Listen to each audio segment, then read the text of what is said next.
నమస్తే, నేను మీ Teja. Iran, Israel, America అలాగే మిడిల్ ఈస్ట్ కంట్రీస్లో జరుగుతున్న ఈ వార్లో ఇరాన్ ఎంతైతే దెబ్బతింటుందో అన్ని రకాలుగా వాళ్ళ సైనికులను కోల్పోతుంది, వాళ్ళ రక్షణ దళాలను కూడా కోల్పోతుంది. ముఖ్యంగా వాళ్ళ ఆయుధాలు కూడా ఇప్పటి వరకు చాలా వరకు డ్యామేజ్ అయ్యాయి. అయితే ఎంత దెబ్బతిన్నా కానీ ఇరాన్ కూడా అదే రకంగా అమెరికా పైన విరుచుకుపడుతుంది. ముఖ్యంగా అమెరికాకు సంబంధించిన 16 యుద్ధ విమానాలని కూల్చేసింది. అందులో కొన్ని డ్రోన్స్ కూడా ఉన్నాయి. చాలా విలువైన డ్రోన్స్ అంటూ కూడా చెప్తా ఉన్నాం. అసలు దీనికి సంబంధించిన క్లియర్ ఇన్ఫర్మేషన్ మనం తెలుసుకునేందుకు ప్రయత్నిద్దాం. మనతో పాటు డిస్కస్ చేయడానికి సీనియర్ జర్నలిస్ట్ దాము బాలాజీ గారు ఉన్నారు. ఆయనతో మాట్లాడు. నమస్తే సార్. నమస్తే. సో ఇరాన్ అమెరికాకి సంబంధించిన చాలా ముఖ్యమైన విమానాలని కూల్చేసింది చాలా ఈజీగా అంటూ కూడా చెప్తా ఉన్నాం. స్లైన్ సార్, దానికి సంబంధించిన ఇన్ఫర్మేషన్.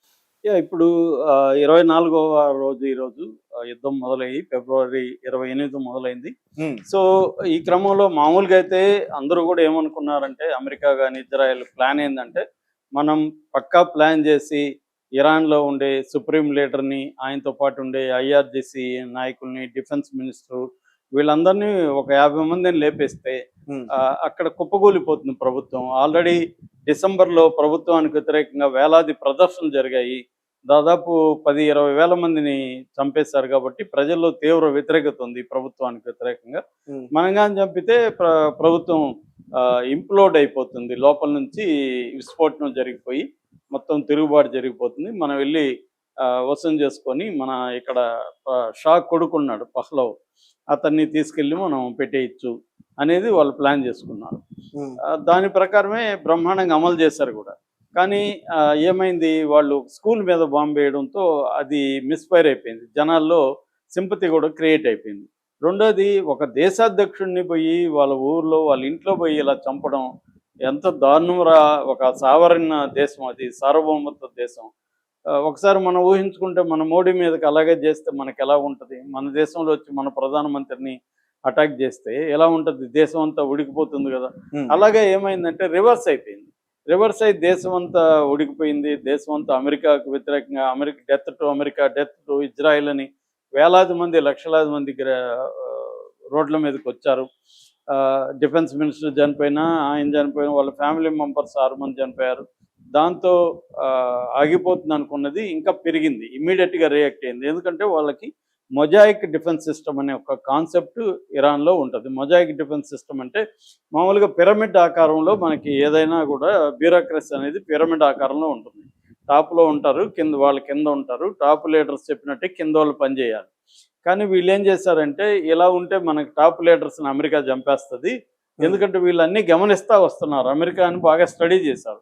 ఇరాన్ కానీ, లిబియా కానీ, ఆఫ్ఘనిస్తాను, సిరియా ఇలాంటి చోట్లంతా అమెరికా టాప్ హెడ్లను చంపేసి మొత్తం కూల్చేసింది ఆ ప్రభుత్వాన్ని. అలాగా మనం కొలవకూడదంటే మన స్ట్రక్చర్ మార్చాలని చెప్పి వాళ్ళు మార్చేశారు. అంటే టాప్ నుంచి నీకు ఆర్డర్ వచ్చినా రాకపోయినా జిల్లా యూనిట్లు, కింద యూనిట్లు వాళ్ళ పాటికి వాళ్ళు యుద్ధంలోకి వెళ్ళిపోతారనమాట. వాళ్ళకి స్టాండింగ్ ఆర్డర్స్ ఉంటాయి. సో దాన్ని బట్టి వెళ్ళిపోతూ ఉంటారు. అందువల్ల సుప్రీం లీడర్ చనిపోయినా కూడా ఎక్కడ యుద్ధం ఆగలేదు. 8వ తేదీ వరకు ఎవరు లీడర్లే లేడు నిజానికి అక్కడ.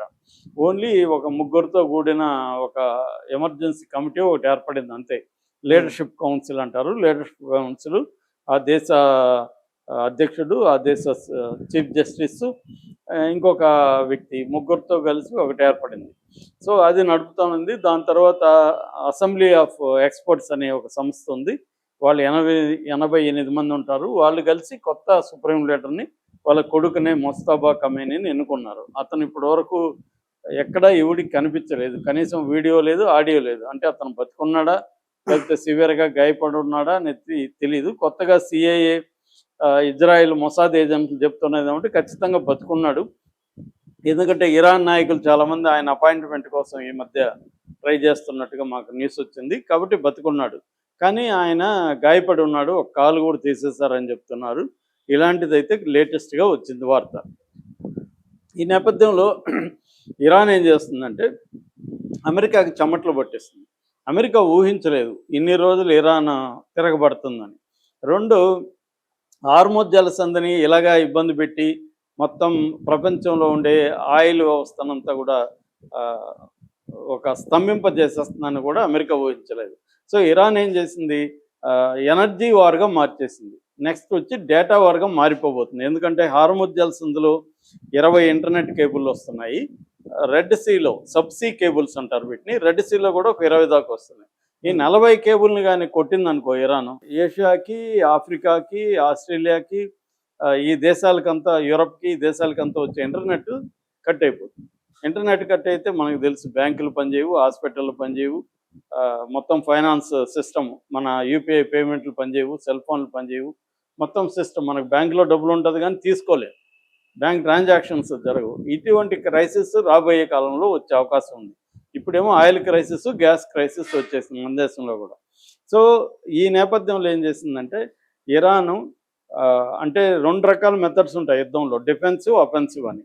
అంటే ఒకటి డిఫెన్స్ చేసుకోవాలి, 2 అఫెన్స్ కూడా చేయాలి శత్రువుని.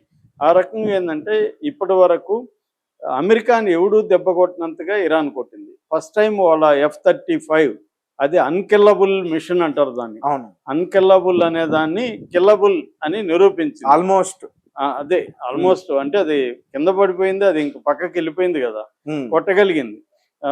సో అంటే మామూలుగా అయితే అది స్టెల్త్ విమానం. అది స్టెల్త్ విమానం అంటే ఏ రాడార్కి దొరకదు. అలాంటిది వీళ్ళు ఎలా పసిగట్టి ట్రాక్ చేసి కొట్టగలిగారంటే అది ఇన్ఫ్రారెడ్ దీంతో ఉంటుందన్నమాట, సెన్సార్స్. ఆ ఇన్ఫ్రారెడ్ అనేది వేడిని బయటికి వదులుతుంది. ఆ వేడిని గ్రహించే సెన్సార్స్ని ఇరాన్ వాళ్ళు తయారు చేశారు. సో ఆ వేడిని గ్రహించి ట్రాక్ చేసి ఢిల్లీ అటాక్ చేసింది. ఇది ఇప్పుడు షాక్ అవుతున్నారు. ఇరాన్ మీద 1979 నుంచి ఆంక్షలు ఉండి టెక్నాలజీ ట్రాన్స్ఫర్స్ లేరు, వేరే దేశం నుంచి టెక్నాలజీ లేదు, ఏమీ లేదు, ఎకనామిక్ క్రైసిస్లో ఉంది. ఇరాన్కి సంబంధించిన విదేశాల్లో ఆస్తులు దాదాపు 120 బిలియన్ ఆస్తులు ఫ్రీజ్ అయిపోయినాయి. ఇంత దీంట్లో కూడా ఇటు అమెరికా 35ని, F-35ని కొట్టగలిగిన టెక్నాలజీని ఇరాన్ ఎలా డెవలప్ చేసుకుంది అనేది వాళ్ళందరూ షాకింగ్గా చూస్తున్నారు. సో దీంతోపాటు ఇప్పుడు అందుతున్న వార్త ఏమంటే మొత్తం 16 రకాల ఎయిర్ క్రాఫ్ట్లని ఇరాన్ ఇప్పటి వరకు ధ్వంసం చేసింది. 16 రకాలు, అందులో